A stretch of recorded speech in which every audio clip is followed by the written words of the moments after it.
All right. Welcome to a special report from Mountaintop Media. Today we have Daniel Mercury, just like Freddie Mercury from Queen. Yes. Okay.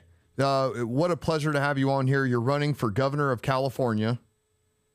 I know nothing about you, which is awesome because I love to learn things firsthand and just size people up just right out the gate and see what kind of person you are and ask some regular type of questions. So I'm really looking forward to this interview. Why don't you go ahead and tell us a little bit about yourself? Daniel Mercury for governor, California.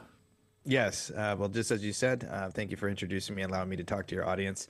I always let everybody know too, and everybody who's listening, that Jesus Christ is my Lord and Savior, and He's the foundation of all that I am and everything that I do. And I didn't just jump into trying to become a governor. It really kind of stems back to the fact that my life was heavily infiltrated by corrupt government. It really destroyed my own, attempts to live in prosperity when I started to try to create my own businesses, and of course, and how things affected my family and my children. But I was born here. I was raised here. California has been my home. And, I enlisted here into the military. And when I joined the military, top two get to pick their orders. And every military school that I'd gone through, every military training, I always scored top two. And when the orders came up on the board, I always picked to come back to California. This is my home. This is a place that I'm going to continue to fight for. But I was really heavily exposed when I first ran for Congress back in 2019. And I realized and discovered heavily and quickly where corrupt government hides and operates, so much so that I started going around the state, up and down, putting on symposiums, town halls, and PowerPoint presentations to expose the corruption and what we, the people, can do to fight back. That later on, I ended up putting it into a book, authored a book called Lucifer's Zenith, Corrupting Nature's God Through Government Deception. And so much that I've given out over 1,000 free copies. It's not about the money. It's about how we can fight back. And I've discovered, too, that really the core element of everything gone wrong in California is the corruption, of these degenerates operating behind the walls of our government institutions. And I want nothing more than to clean house. And this is something that I think a lot of candidates are afraid to talk about, and I'm not. And I think at the end of the day, this is really what our state is in need of. And this is something that I have been fighting for the last 6 years. At the end of this race, it will be 7 years. And 7 is, in my personal opinion, is not a coincidence. That's in the Bible. That is the number of completion. So I'm really here to fight for my state and the soul of my state. And I love the people of my state. So. Yeah, same here. I'm not going anywhere. This is my home. I'm going to do my part and do what I can. And, I think people are fed up with well-polished politicians that just tell you what you want to hear or don't even really answer questions. So I think the time for people like you to step up and have a chance of winning is right now. Go ahead and I guess we're ready for this video. Go ahead. I'll quit talking.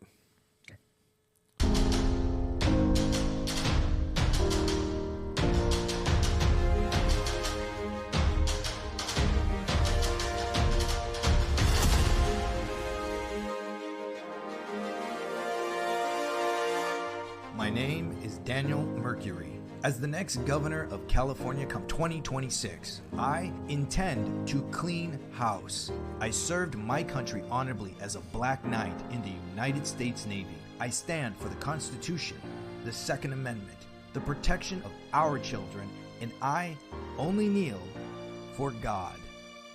If you don't know the law, there is no law. As a constitutionalist, I know the law. California is not the reflection of the country I fought for. Californians have suffered enough rising crime, invasion of illegal aliens, homelessness, absurd taxation, power outages, and wildfires. As your next governor, that ends on my watch. As a husband, a father, small business owner, author, and a veteran, I will not let California go quietly into the night. To every corrupt bureaucrat who has subverted the right of the people and the Constitution, my message to you is this: Justice is coming under my administration. Count on it.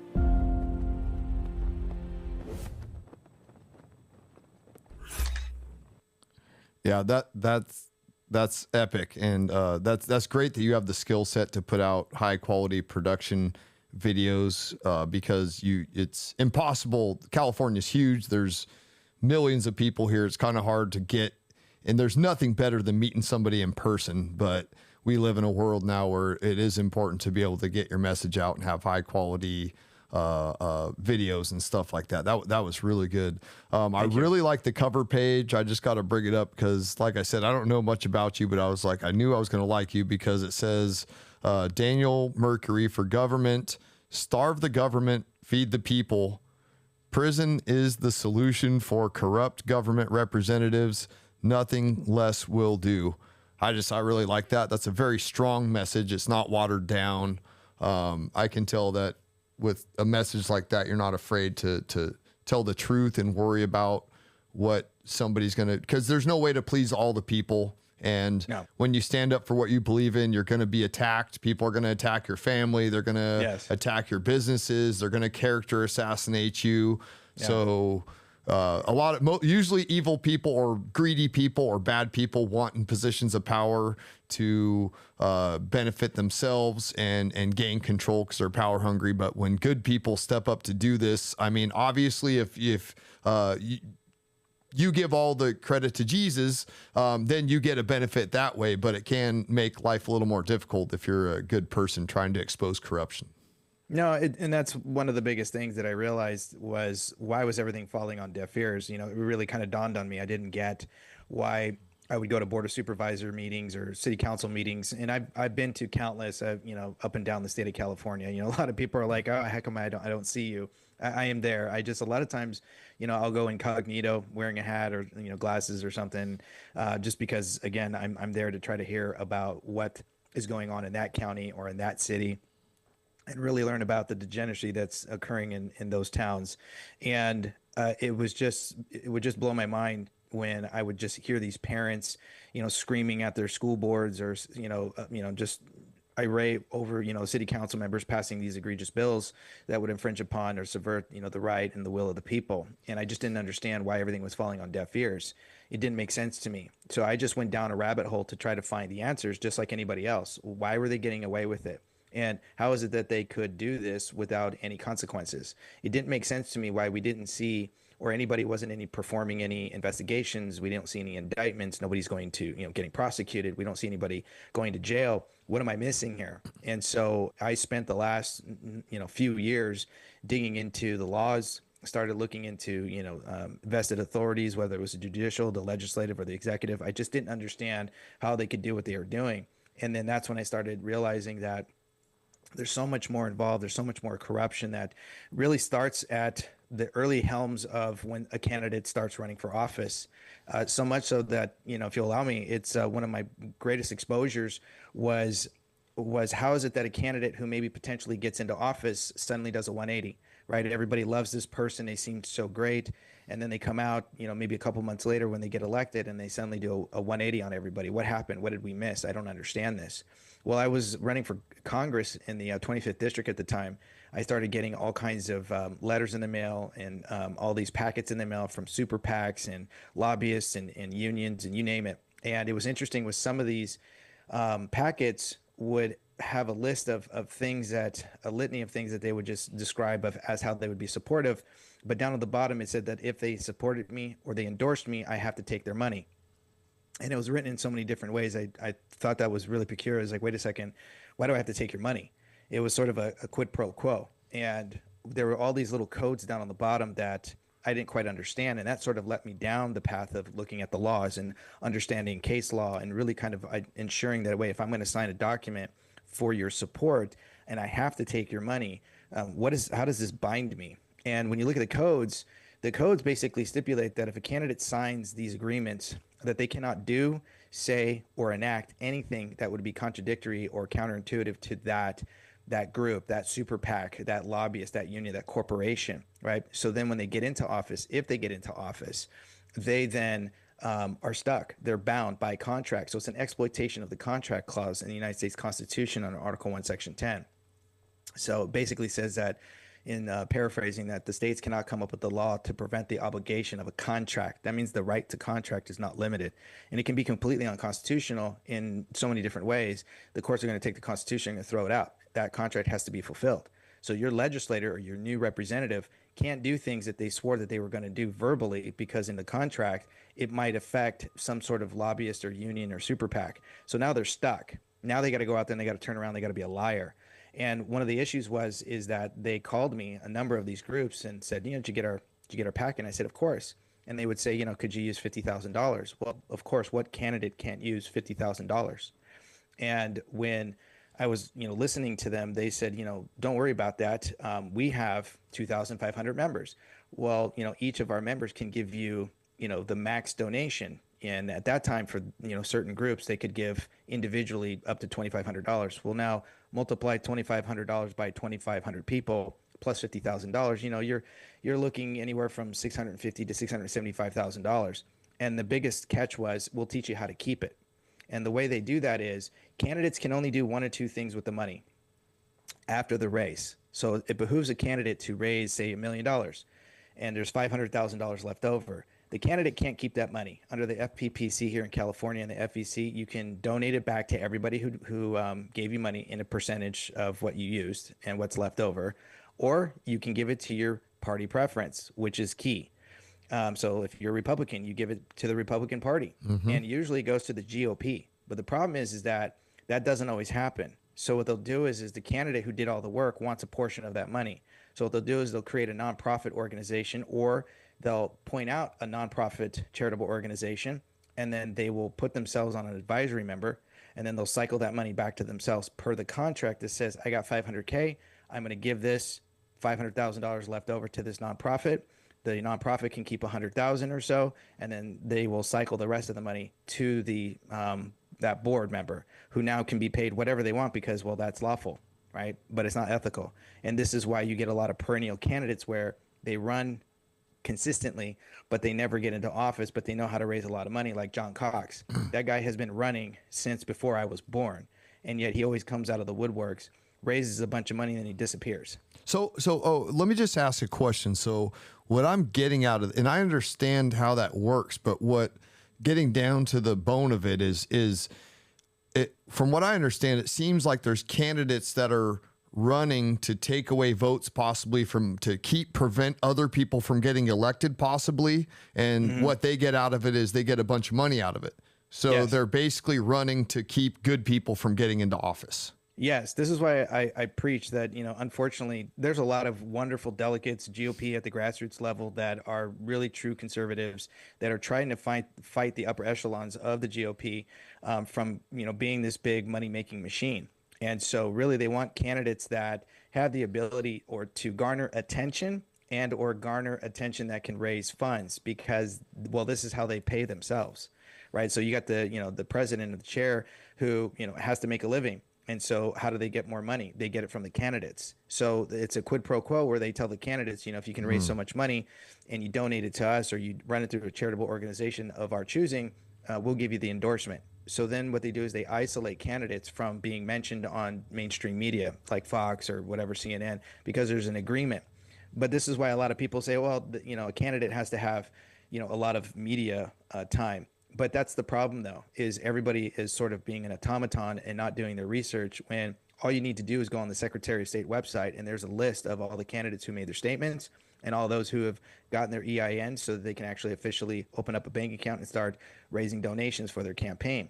Those are the candidates that are serious. But the problem is that if you're not willing to give over to the party, or you're just a thorn in their side because you really want to solve the problems and they don't like that, they'll blacklist you or they'll blackball you, and they'll prevent your name from being mentioned.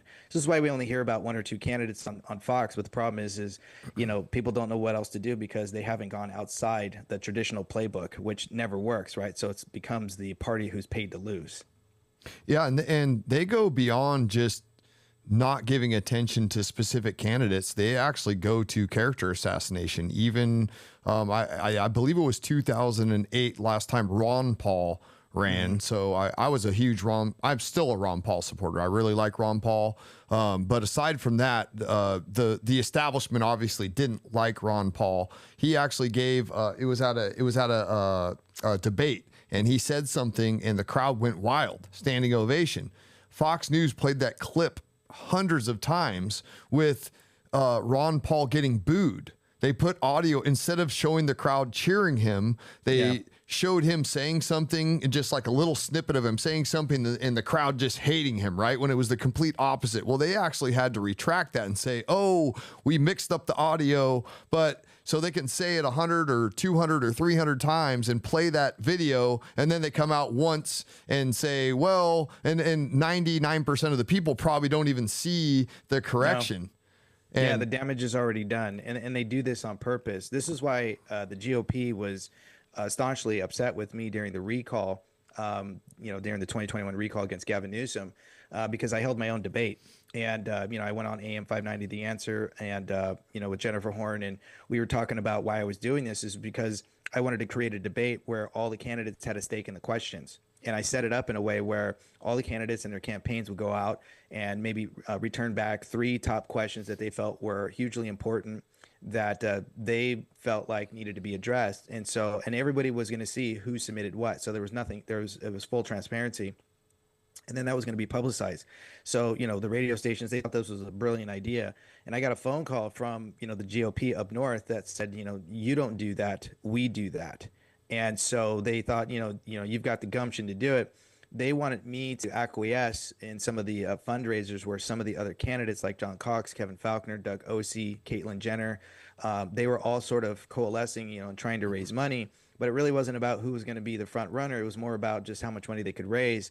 They wanted to build me up. And when I say they, these people who have been in office, who helped get Reagan in during the time when he ran for governor. And, they were very big on the fact that I had a military background. I was untainted. I was this new face, and they wanted to use my veteran status to help raise money. And I said, no.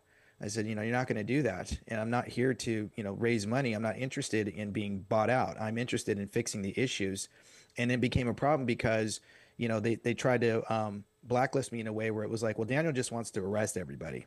He just wants to take down the system. And I was like, what system? You mean the system that's lied to you, that's, tripled, quadrupled taxed you without representation, the system that's, lied to you and stolen from you, from your prosperity and your children's future, that system, that's the system that you want to keep up? Or these people who are in office who have done nothing but, pass egregious legislation. And they, I said, this is the system you want up? You mean you want no accountability?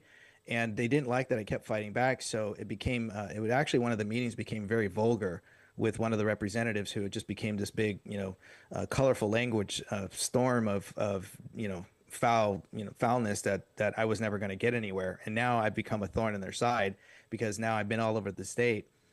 There's no group that doesn't know who I am. So when it comes to name recognition, almost every GOP area knows of my name, or somebody knows of my name that then speaks it. And now I have that name recognition. So they're trying to fight against that. And this is what they do because they want they want to be able to make money.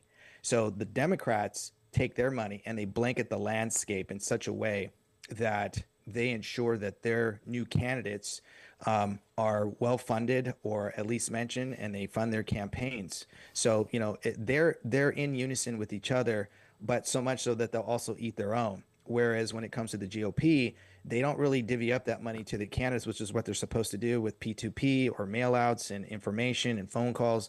They don't do that. They keep the money. And then you wonder where it goes. It goes to their pockets, and it goes to some of these other, again, it continues to keep doing the fundraising so that that's how they make their living.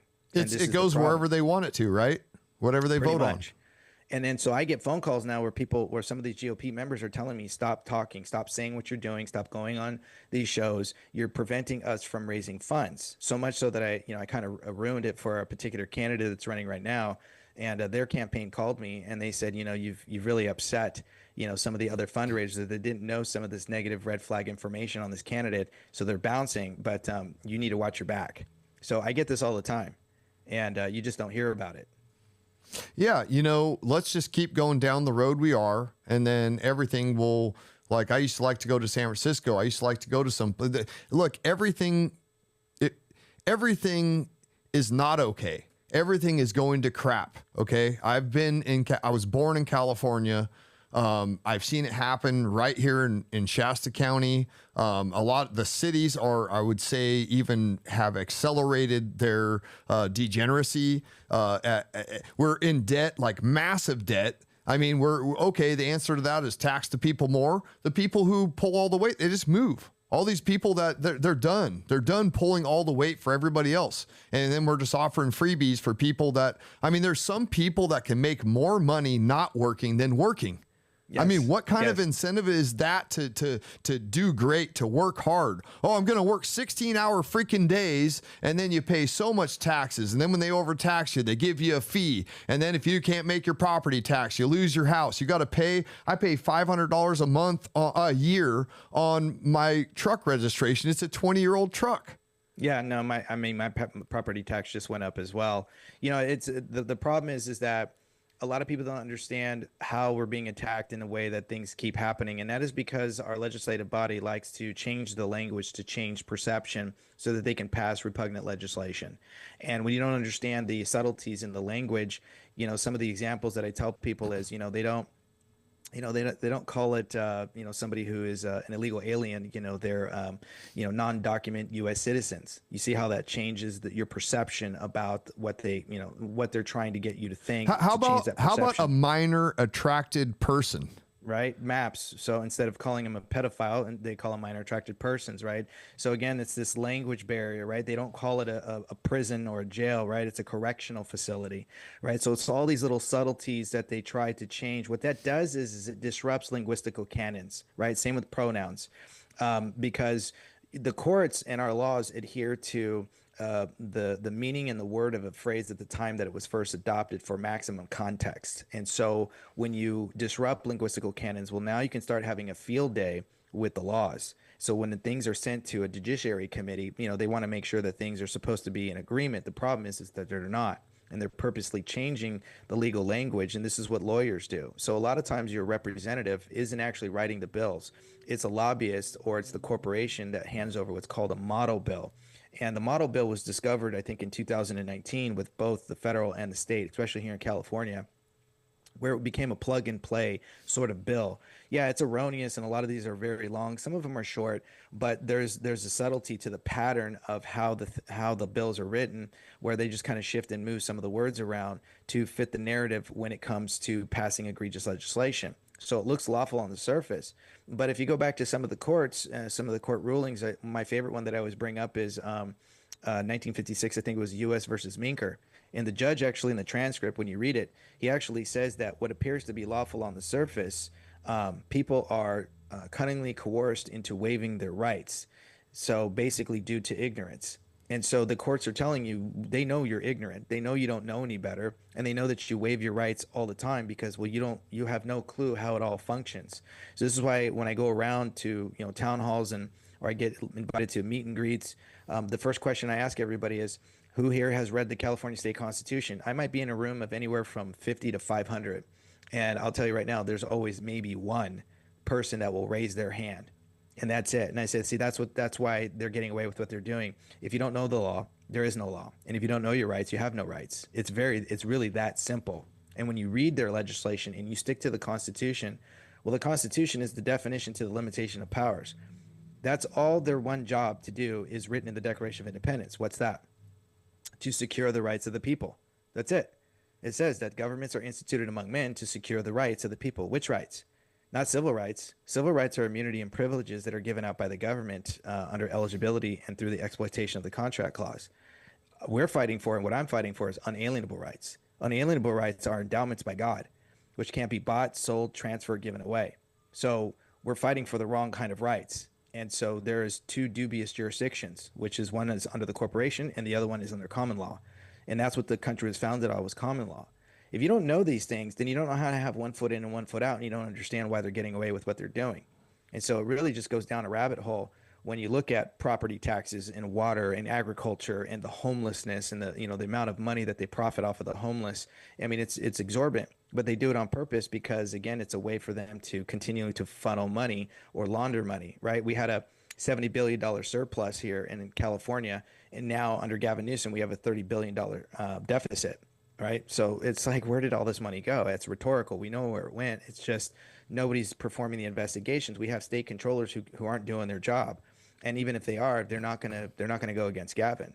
And so now we have to beg the question, who's the next person that's going to get into office? Are they just going to rob Peter to pay Paul? Or are they really going to solve the problems? And we see a lot of these other candidates who have major red flags. So people are afraid to go outside the norm and start looking at the grassroots candidates and start, voting outside party lines and just saying, you know what, I'm going to do my research. I'm going to look at every candidate and I'm going to see, the nature of the character of the candidate, their constitutional understanding, and whether or not they have any major red flags. But if you don't know the Constitution, then how do you know what to ask if you don't know what to ask?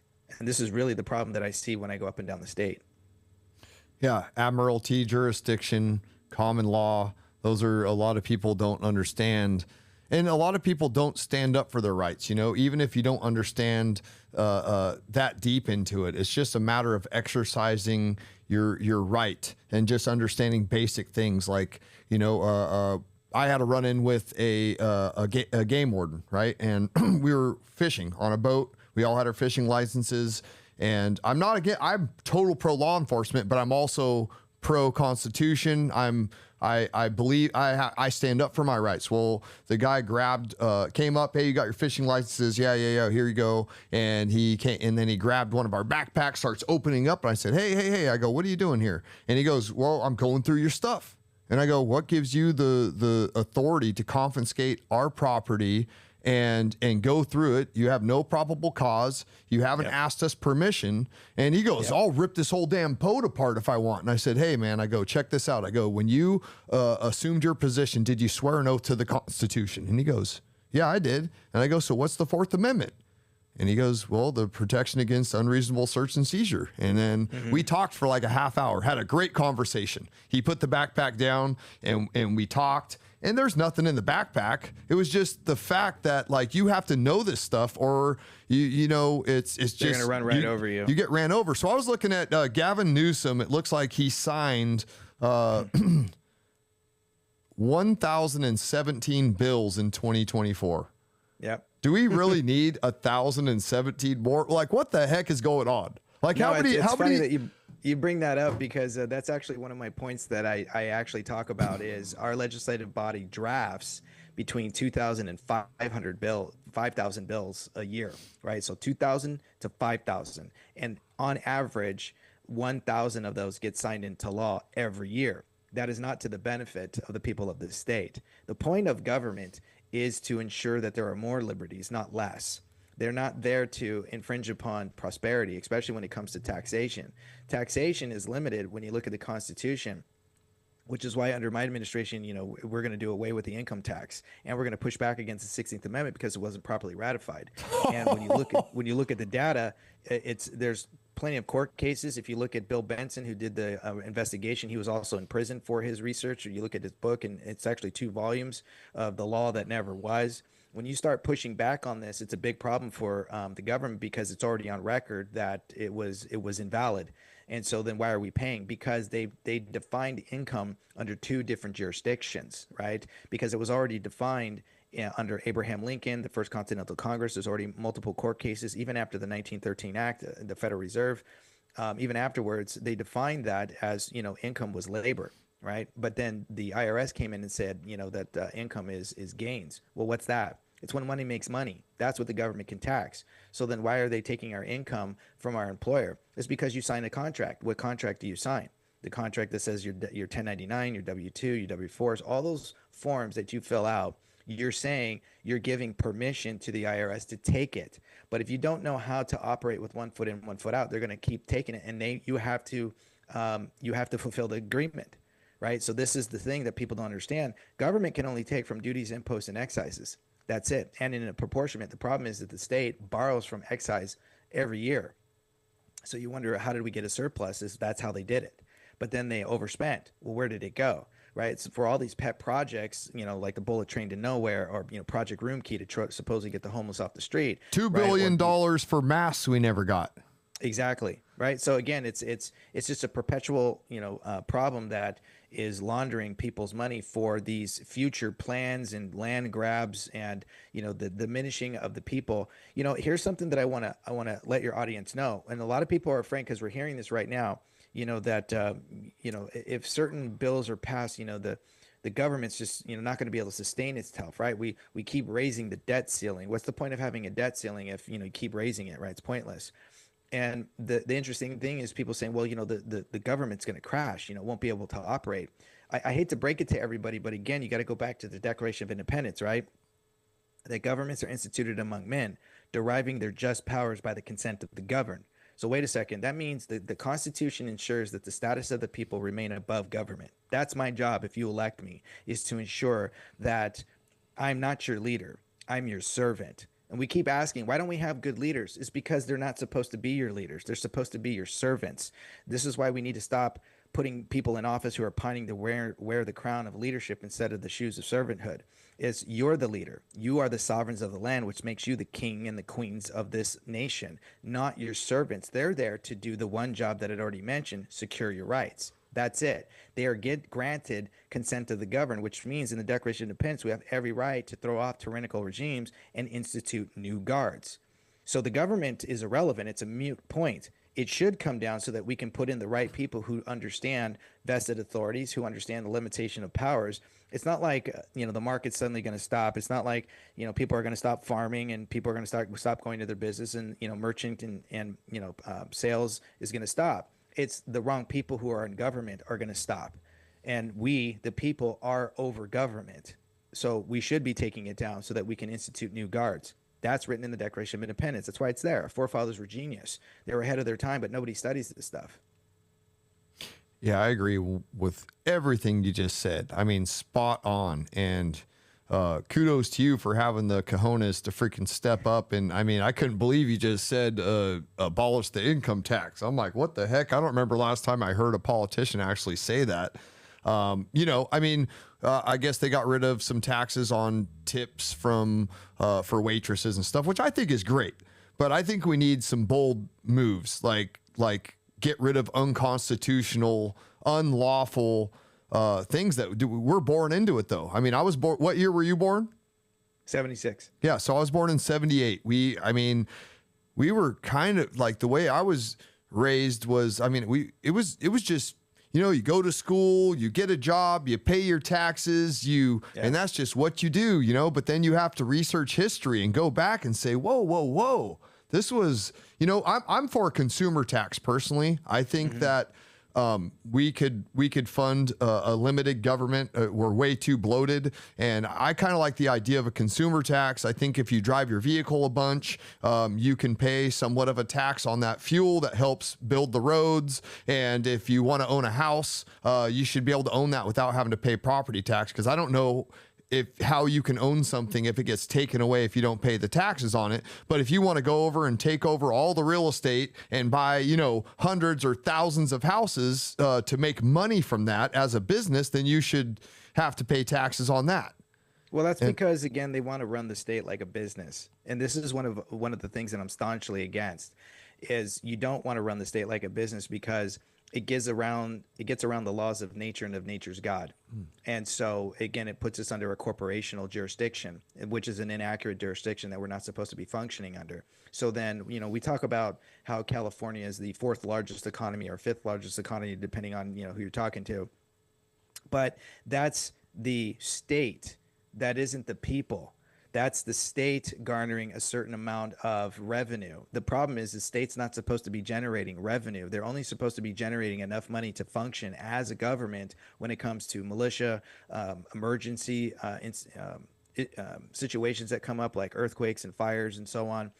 There's only supposed to be enough money to function the government, and that's it. All other monies are supposed to be requested from the government to the people, if whether or not, they can take from the people because, there's a dire situation that's going on.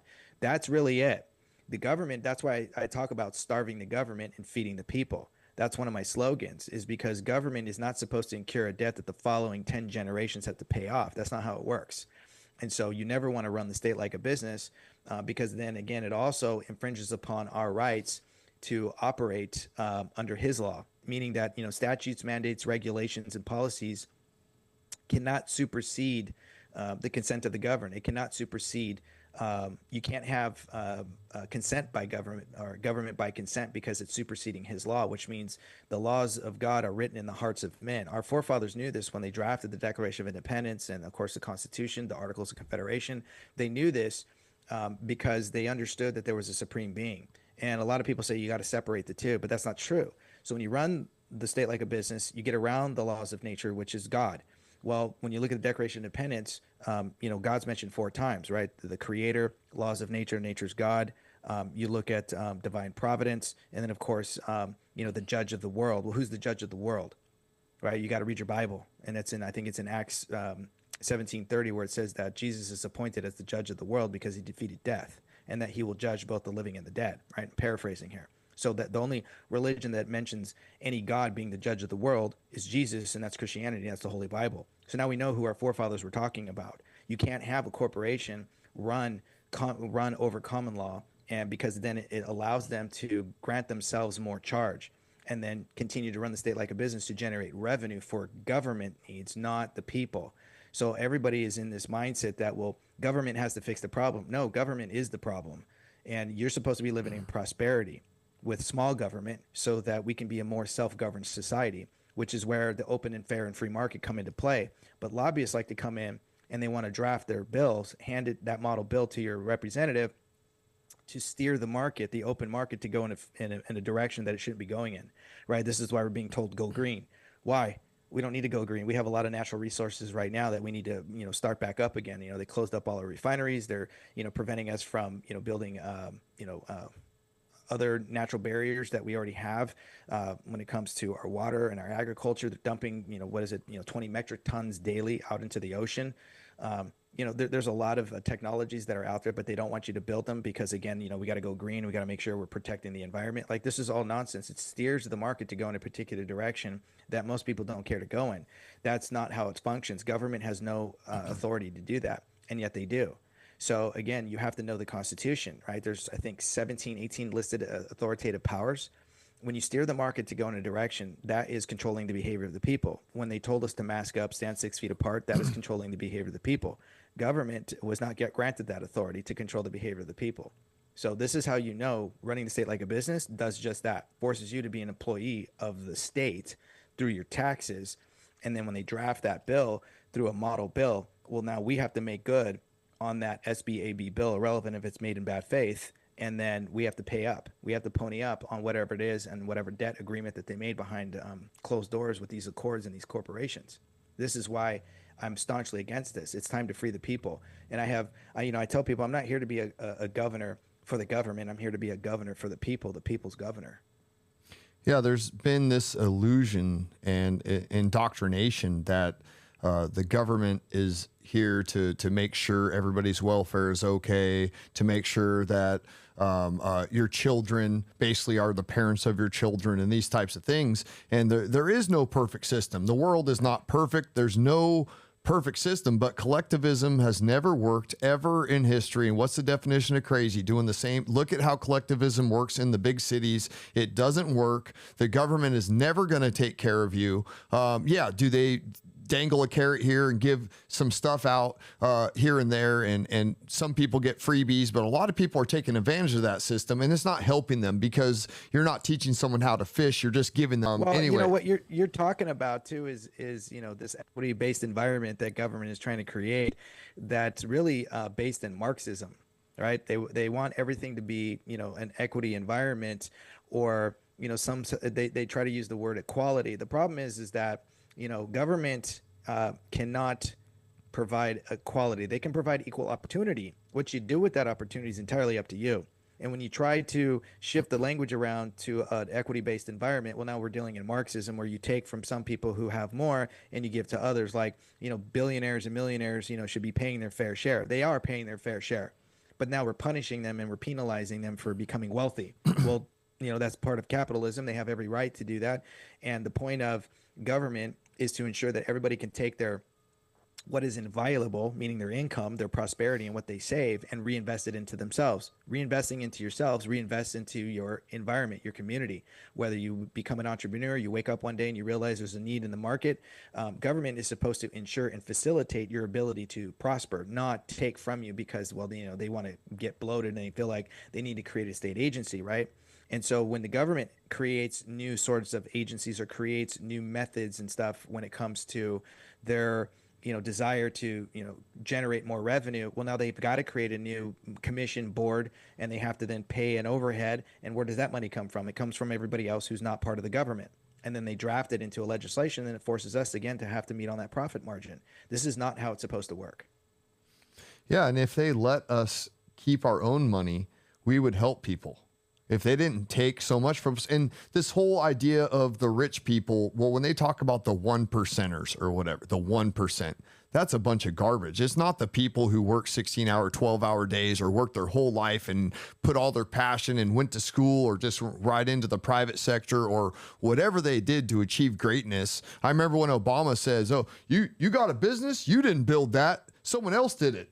Well, forget you. I own my own business for 20 years and nobody helped me do it. I didn't have any loans. I didn't have rich parents. And to have someone basically spit in your face and say that somebody else, like, no, there's people who achieve greatness through hard work. They're not necessarily somebody that got it handed to them with a silver spoon. I mean, there's people that I know people that came to this country legally and they were sewing shirts and making 6 cents a shirt.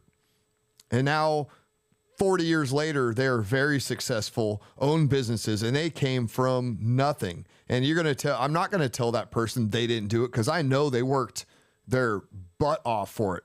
But that was his way. Oh, I'm sorry, I didn't mean to interrupt you. No. Okay, so I'll wrap it up. I was just saying that we are so overtaxed and people, we used to have it so much better. Well, one person could work. You'd have a stay-home person and you owned everything. You give 10% to the church, own your vehicle outright, own your house outright, save 10% on the side and go and travel and do all this stuff. And now we get to where both parents are working if they're even together. And how are you going to help anybody else out? If they let us keep our own money versus collectivism, there would be less poverty overall. Not a perfect system. That's a straight Marxist tactic. It forces you to have to be reliant on government and the way government wants you to live their life. They want to be intervened and be that, that third member of your family, right? They want to be the third spouse or they want to be the third parent.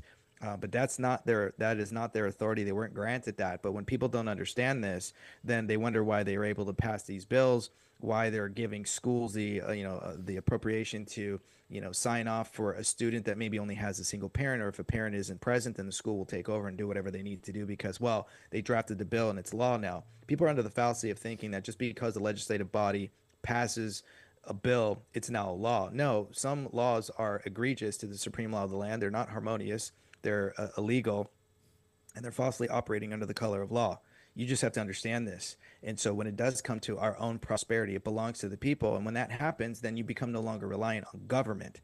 And the government body wants to, have a steady income, and they want to be able to give themselves pay raises, and they want to be able to make these back-ended deals with these lobbyists who then give them inside trading. This is how your representatives, who are only supposed to be making roughly about $115,000, $125,000 a year, depending on your state, and then somehow they walk out millionaires. How'd that happen, right? And of course, again, that's rhetorical. We understand this, but the problem is that this is something that is constantly proliferating in such an egregious way that people can't get ahead anymore because they keep, nickeling and diming the taxpayers. And this is where we fall prey to taxation without representation. It's the whole reason behind the Boston Tea Party, right? There was no representation, when it came to Parliament. And so here we are. It started everything in this great experiment called America. So now we're losing it. We're on the hair's breadth away, and we keep putting in the wrong candidates. We keep putting in the wrong people. And this is what drove me to step up, was because of my own businesses being affected, my own livelihood, my children as well, all being affected. So I just said, enough. I'm going to throw my hat in the ring. And I knew maybe potentially I wasn't going to win the first one. But once I realized what was going on, I have set out to ensure that this is something that I'm going to fight to win. not because I want to be governor in the sense of, I have this, desire to be a career politician. Career politicians do nothing but pour salt on old wounds, keeping the people divided. And I have no intentions in doing that. I want a clean house. I want to get rid of these individuals who I now know how to get rid of them legally, lawfully, constitutionally, and put them in prison. It's a very simple process.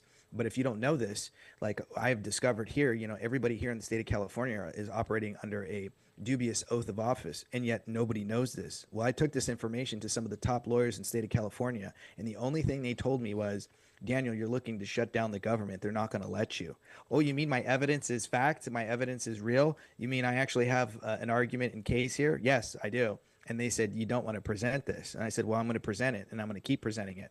And this is what I've been doing. And I even put most of it in my book, but I've dug up even more information too. And again, a lot of these lawyers have no argument. Judges, I've even presented this information on the dubious oath of office, and they are staunchly against me trying to push this agenda to try to ensure that these people can be held accountable to imprisonment, because, well, that's what our oath of office in the state of California actually has written down in the second paragraph, that they no longer administer because it has prosecutorial effect. Well, they removed that illegally, yet it's still in the state constitution. That's the highest authority of the state. What I miss, right? So this is why there's so many things going on behind the scenes. I had figured this out, and this is what we need in our state, is someone who's willing to come in, swear that oath. Well, I've already sworn the oath before as a military veteran. I did it honorably, and I asked nothing in return.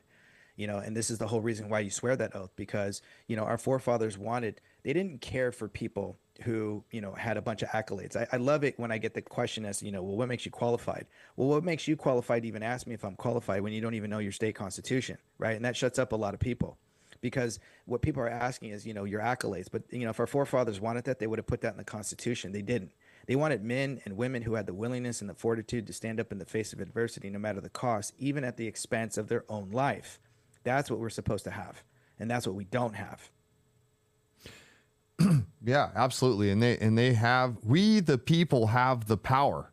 And when I mean we the people, I mean everybody. Look, they've done such a good job at dividing and conquering us that, look, I don't care if someone's a Democrat. Look, if you think there should be tampons in the boys' bathroom, that's a mental illness. But there's very few people out there. There is some crazy people out there. I mean, regardless of political affiliation, most people, however you identify your political party, would agree on most of the things. But the power has been completely taken away from us through dividing and conquering us. And if we could break the matrix and just come together to restore liberty and freedom. And so there's a saying I came up with, 3-4 years ago. And I say, we need to unite so we can fight later. Because I like to argue, I like to do, but if you don't have freedom of speech, and I mean, we have a lot of false freedoms right now. I kind of feel like we're kind of in a prison without the bars. We just don't really, we have this illusion of freedom right now. And we still have a lot of great things, and I'm not being negative at all. I'm so blessed and have it so good compared to so many people around the world. Yes. But this is going to slip through our fingers. And if we don't take it back right now, what is it going to be? Another 1,000 years? Who knows if the next chance that we have before it slips away completely, because eventually, and you could look at like the World Economic Forum or some of these global players, the Club of Rome's or the Council on Foreign Relations, the Bilderbergers, and they're kind of openly, blatantly coming out and saying who runs the world and talk, it used to be kind of hidden in a conspiracy that there's these groups of people that run the world, and they're kind of I don't know if they're desperate or they're arrogant or what's going on, but like we're at the point above. Yeah, we're going to end up in a position, if we don't take it back right now, where we have nothing left. They're not going to have to hide anything anymore. No. Look at communist China and their social credit scores and all this kind of stuff, where you say something bad against the government. Next thing you know, I mean, you got to bring your smartphone around with you everywhere, because if you want to go into a different district, you got to like prove that you're a good government worshiping citizen, or else they're like, you can't fly on the plane, you can't get on the train, your bank account shut down. Yeah. No, I mean, it's unfortunate too that, our nation has just fallen prey, but it really does come down to a lot of times education. right? We're supposed to be teaching, especially under the California state constitution, we're supposed to be teaching the state constitution and the constitution. It's not supposed to be just in elementary. You're going to forget all that. It wasn't supposed to be elective either when you get to junior high, high school, and college. It should be mandatory all the way up to your PhD. It needs to be embedded into us as to just how powerful the people really are, and to really the gifts of endowment that have been granted to us by God, and what we need to maintain generation after generation, so that we don't lose it again. And this is something that I'm really set out to do if the people want it. But I know that unfortunately too, so many groups are institutionalized. I go to these meet and greets, and a lot of times, unfortunately, I come across breakfast clubs. They're there, they get motivated, they like to be spoken to in such a way that makes them feel excited, invigorated, and then they're on to the next high. But they don't actually do anything that really kind of pushes back and fights back against government, because they don't want to disrupt their decadence, and they don't want to disrupt the way they live their life at this moment in time. I can't tell you how many people say, well, you know what, I'm just going to let it pass down to the next generation. I'm close to retirement, and I just want to collect my retirement, and I just don't want to rock the boat anymore. Like, there's a lot of people who have just been so disenfranchised, but that was their plan, and that is their continued plan, is to get you to no longer participate in local government or state or federal. They don't want you to participate, right? The powers to be, the sons of disobedience, have no interest in you actually participating. They want the people who are going to be willful to comply with their needs, because, they're going to try to get you to think that you're going to have a seat at their table. And this is where we get, the World Economic Forum, and we get these WHOs, and we get all these globalists who want to basically rule the world, a world that doesn't belong to them. It was never theirs to begin with, right? And so this is what we're up against. But a lot of people just want to tune out, and they want to close their ears. And it's unfortunate to see, because it's very stressful, and they don't want to know this stuff, because what's that old saying? Ignorance is bliss.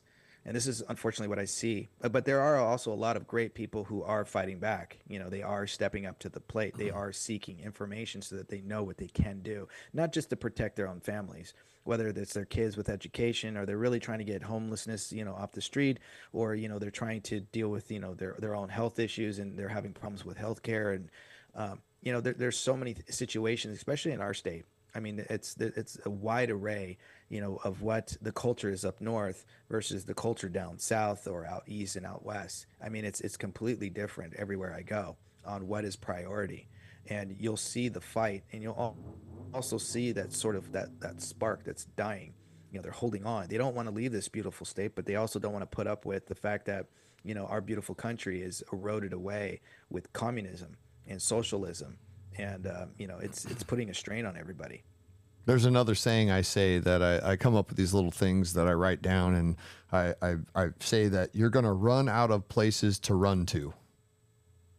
And I feel like I love being here in Shasta County where I'm at, because there's a lot of, there's some Sunshine Patriots for sure. We got a lot of winter warriors here though, that are so dedicated, and just every ounce of energy, extra energy they have beyond their families and stuff, just are in the fight. I mean, and so I enjoy it. I like being here. I'm not going anywhere. I do understand why people move or just want to ignore what's going on. But if people could just realize that we have all of the power, we do. It just takes, I was talking to, I believe it was Ronald Edwards. He's running for District 60 Assembly in California. It was, I don't know, a few days ago or something. And he's told me that 40% of Christians don't vote. No, they don't. In fact, I did the research as to where the missing votes are. So, if you look at some of the, last election cycles, and which were some of the biggest here in California, I think the largest that's ever come out for a gubernatorial race or a presidential race was roughly 13 to 14 million people on average, right? That's, or at least the largest amount, but there's 40 million Californians.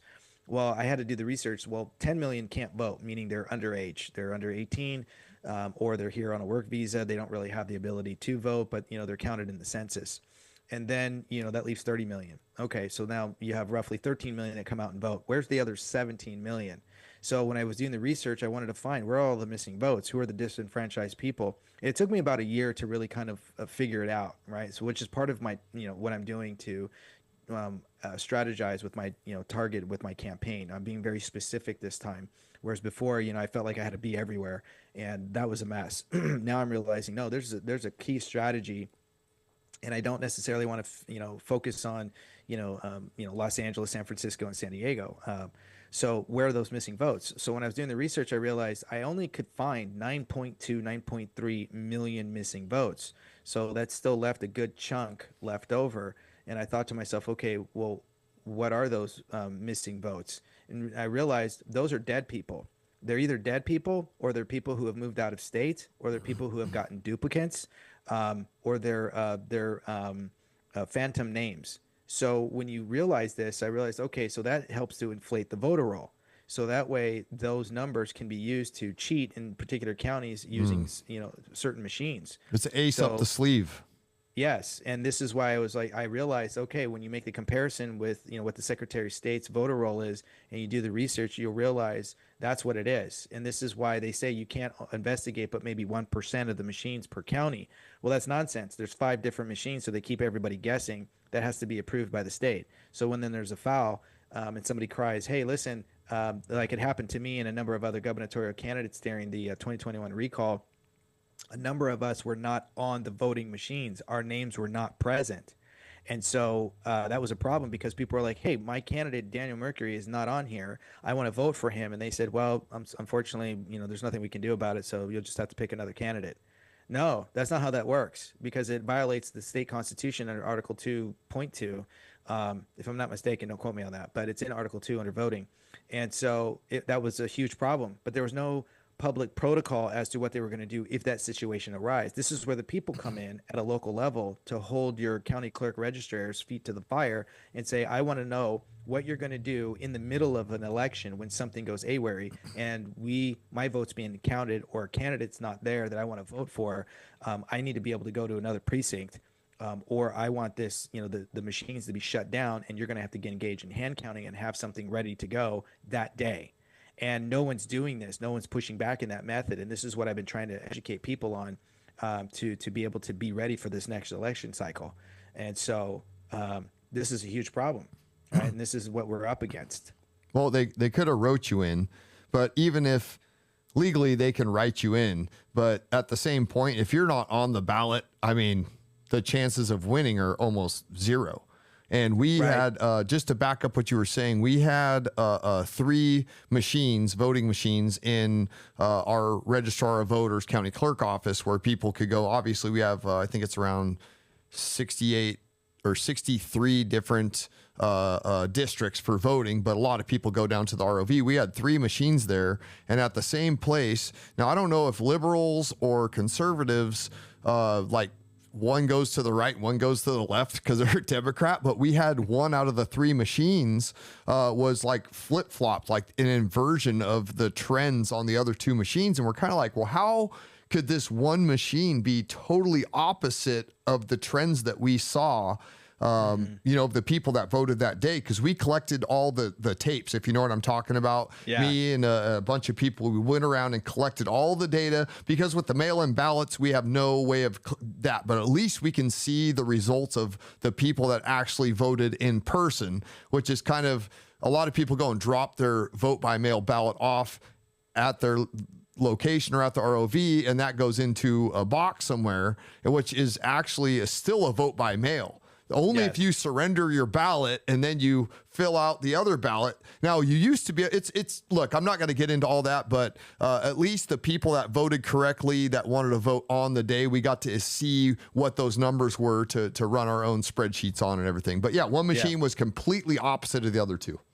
Yeah. And again, there's nothing that transpires. Nobody investigates the machines. The state will only investigate 1% of any foul play. That's not enough. I mean, every county has anywhere from 500,000 to 4 million people, depending on the town. But, for the most part, you're like, that's 1%. That's nothing, and that's like, well, we don't see any numbers, so now they're, cherry picking their investigation. A lot of sheriffs don't want to go down the path, which they can. The sheriffs are key. But unfortunately, sheriffs don't want to rock the boat because a lot of them have been, unfortunately, they were, there was a buyout.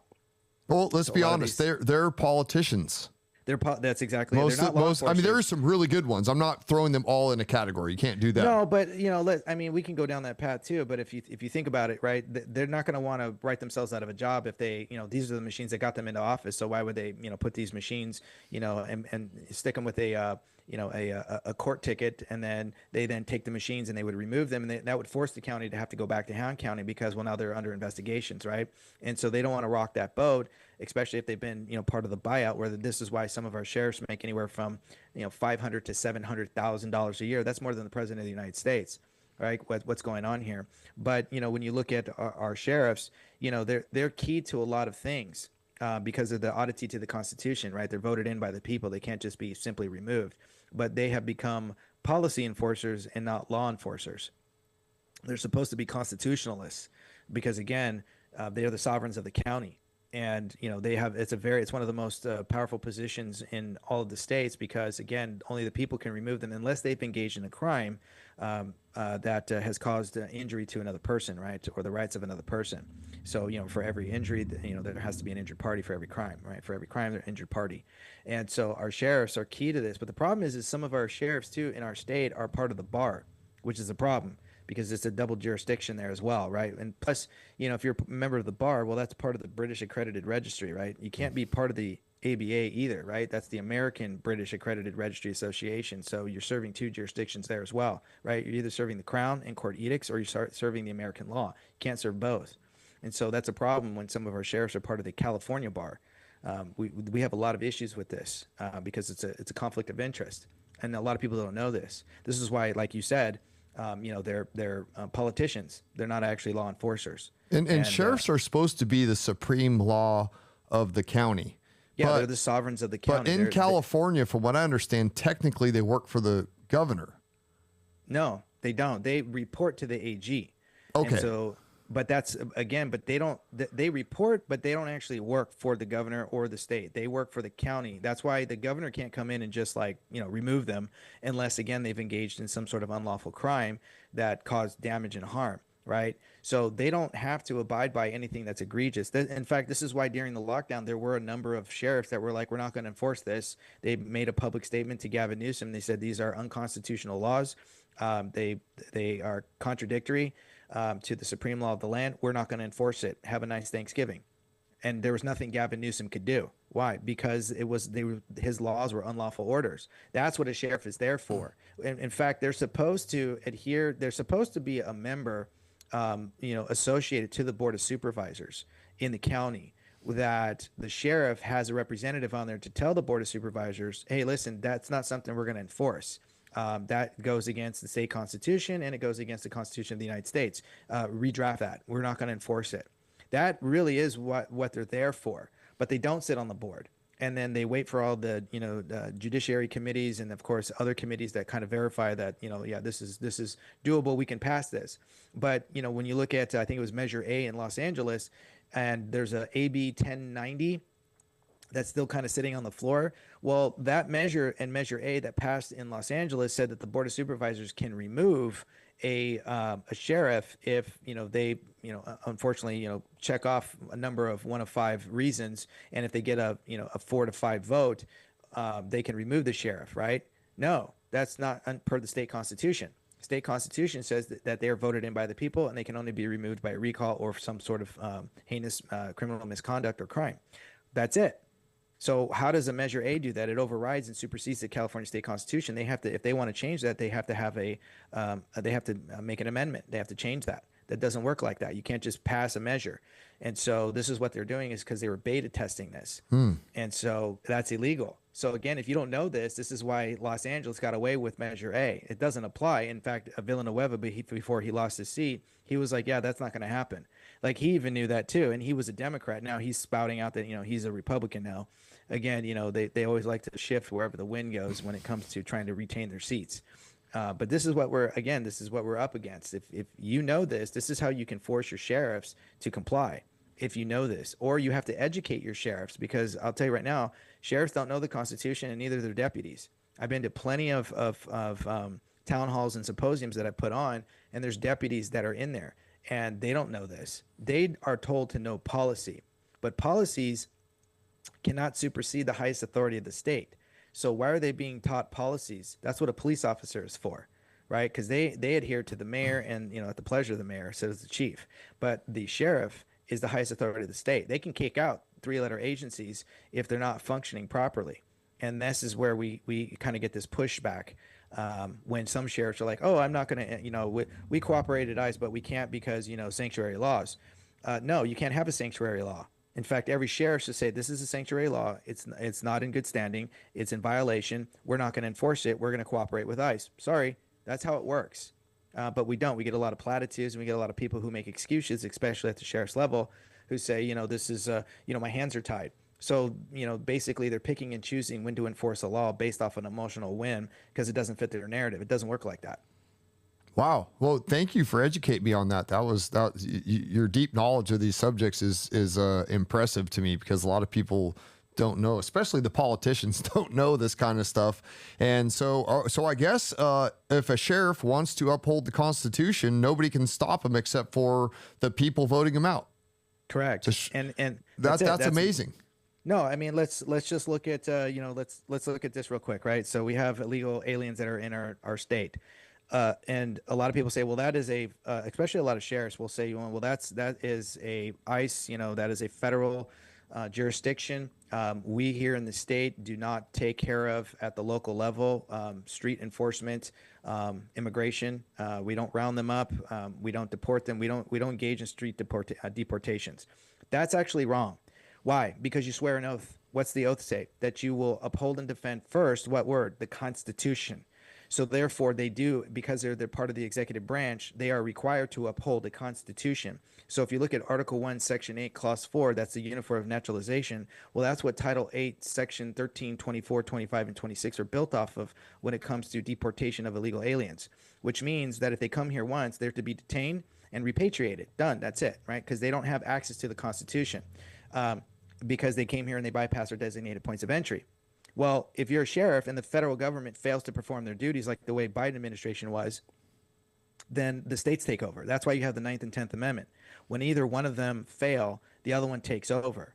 So when the federal government fails to perform their duties when it comes to illegal aliens, well, illegal aliens is another name for invader. So that puts them under a different jurisdiction, which is not the Constitution. They have no rights to due process. So this whole argument of due process is nonsense. So you have to know the Constitution. Your sheriffs are supposed to know the Constitution. And so if they swear the oath to uphold the Constitution, then they're swearing to uphold also Title United States Codes, which one of them is Title 8, Section 1325, repatriation. So then they're required to, if they know where there's illegal aliens upon discovery of an investigation, it doesn't matter that that person calls and says, we're afraid that they're not going to call and report a crime. That's nonsense. That is rhetoric. Their duty is first to the Constitution because it ensures that the people's status remains above government. So your sheriff is there lying to you, telling you they don't want to do it because, well, those people are voting for them as well. And the whole idea of, well, they're not going to report a crime, that's nonsense. That just means you have to work a little harder to do your job. It's not the people's job to make your job easier. If you couldn't handle it, don't be in that position. You're there to enforce the law. Again, the Constitution is the limitation of powers. You're there to secure the rights of the people. So that means you have to remove invaders. And if the federal government doesn't do it, then our sheriffs have to do it because they're the highest authority and the sovereign of that county. The governor can say nothing to them because that's their job. So, I think it was this AB 54 or whatever that says that they can't do it, especially if it's a minor whatever infraction or a misdemeanor that they can't call ICE. That's nonsense. That's a sanctuary law. Sanctuary laws are egregious. They're illegal. And this is where your sheriff comes into place, says, well, I have to uphold the Constitution first. So I'm sorry, my oath is to the Constitution, which then ensures the people's status remains above government, which means my oath is to the people, not to the governor. Everything has to be in unison. So again, you don't get to pick and choose what laws you're going to enforce because, well, it's not fitting your narrative at that moment in time.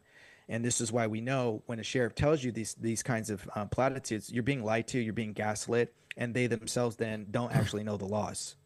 I think that swearing an oath to the Constitution isn't enough. I think they should have to take a test to prove that they actually know the Constitution. I totally agree with that 100%. But here's the thing, though, about the oath. It's also a contract. When you go in and you put up your hand, Yeah. you also then have to sign a contract Absolutely. to that oath. That contract is tied to Article 1, Section 10, which is the contract clause, which means they are bound not just by verbal oath, but they are bound by contract, which is why, again, they messed around with our oath here in the state of California, where there's 2 paragraphs under Article 20, Section 3. You'll see there's 2 paragraphs. But if you pull documents, you'll see that all of our sheriffs are under a single oath. And so of our representatives, including Gavin Newsom's. I pulled all of their oaths. I pulled all the documents. Some of them were very, difficult to get, but I was able to compile all this information.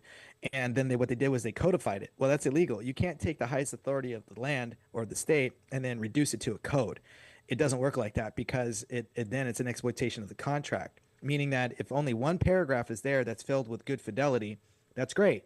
The second paragraph has prosecutorial effect under Section 1369 here in the state of California, that if you fail to engage in your oath of office or your duties, or you engage in criminal misconduct or fiduciary delinquency, you can be in prison to 2 to 5 years or more, depending on the extent of the crime, right? Well, they removed that paragraph. That paragraph needs to be reinstituted. The problem is they go, well, we codified it. Well, what does that mean? That just means that you simply put it in an organizing way that you can find all the codes and the laws in a particular manner, but it does not change statute or law. Well, what's law? The state constitution. They had to have amended it, but they didn't, for a number of reasons. Why? Because they have to go to the electorate to ask permission to change the oath. Do you think they want to come to the people and say, hey, we're going to update the oath so that you can hold us more accountable? No, they're just going to, waive that, especially what happened with the judge. And then they removed it, and it started under Ronald Reagan when he was governor. He was the first one to sign the first defunct oath of office. So technically, all the seats in the state of California are vacant, which most of our legislators don't know this, because, well, they don't even read their own state constitution. This is why I get tired of sitting in front of legislators who are representatives, and they're just out there drafting all these bills, but they don't actually stick to, like, they should be having their constitution in their pocket. They should be having, their state constitution right next to them on the shelf, but they don't, because again, they're not out there trying to ensure that, they're staying within the confines to their powers. They are granting themselves more charge, which is why they say we need new leaders. No, I don't want a leader. I want a servant. Yeah, I mean, I think a lot of them don't respect the Constitution. They don't believe in the Constitution. They think they know better than the peasants. They don't see themselves as servants for us.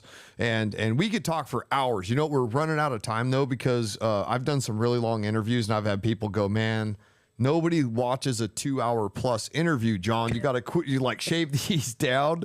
And so getting to what is, I mean, there's got to be the biggest list of things to do as governor of what you can actually make and change. But what's some of the top things that you want to do when or if you get elected as governor? What's some of the first priorities that you have? Well, first is to perform the investigations on the criminal misconduct and fiduciary delinquencies that our legislators have done by engaging in egregious legislation, which is illegal. Number 2 is to close the border indefinitely until we can get a handle on our own state immigration infrastructure. And then, of course, most importantly, is to protect the children that have been sex trafficked into our state. It seems to be, a top priority for our legislative body and our judiciary and our executors to, turn a blind eye and to protect the criminal. We're spending so much time in victimizing the criminal and criminalizing the victim that these children who are just heavily sex trafficked into this, the whole Epstein list going missing magically somehow. I know, right? Nonsense. Most people who are educated understand this, but this is something that they don't want you to pay attention to because of the amount of people who are a part of the ring. And so this is going to be some of my top priority is, cleaning house, ensuring and securing our borders, and then ensuring that we are protecting our children at all costs. Because without them, what's the point of, passing on our prosperity to our posterity? It's never going to happen. If we keep exploiting and over-sexualizing our children, we're going to have a degeneracy and sickness in this nation that is just going to be irreversible. Absolutely. Where do people go to find you, what you're doing, where you're going, how to donate or volunteer on the campaign? Daniel Mercuri, Yeah, so everybody can go to my website at danielforcalgovernor.com. That's Daniel, Daniel, for FOR, Cal, CAL, governor.com. On there, right up at the top, there is a donate button. There's a donate button on every page. Donations are very, very helpful, and I would be very encouraged when people do that because it allows me to travel. It allows me to, pay for ads and, of course, flyers and help out with people who are trying to, provide their time to at least pay for, their travels or expenses or, for food. And then one of the other things too that people can do too is go on my merchandise page. I really encourage people to buy the book Lucifer Zenith: Corrupting Nature's God Through Government Deception. It really does explain why everything is falling on deaf ears, how corrupt government operates, hides and operates, and how everything ties into the Bible and biblical prophecy, more so the four horsemen of the apocalypse, which a lot of it is already unfolding, and my book has already kind of answered to how we got here. And then one of the easiest things that people can do if they want to participate, but maybe they don't necessarily want to be on the team, is to just grab one of my videos on my social media page, which again, you can find on my website. You can find, my X, you can find my YouTubes, you can find Facebook, Instagram, and so on. And you can share one of my favorite videos that you think people should see. And that goes, takes you a minute or two of your time. Share this one. No, I'm just joking. Yeah, and share this one. I keep links and copies of all the interviews and places that I've gone to, and share that. And if you want to be on the team, there is a contact us page. If you want to be a volunteer, you want to be a door knocker, you want to make phone calls, you want to send out emails, I have a job for everybody.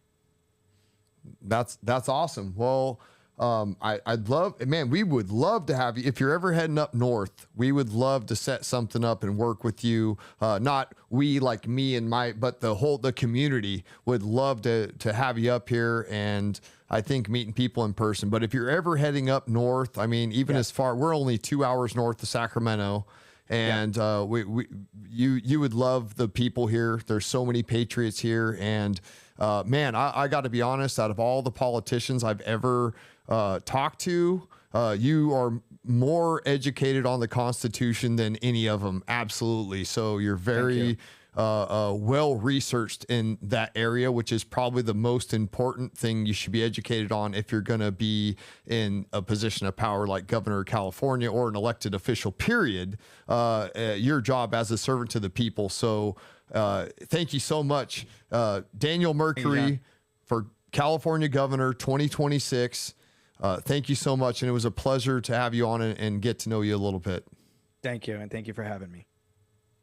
All right. I want to take the time to thank the sponsors that help keep our lights on and our partnership with 22 Salute Coffee.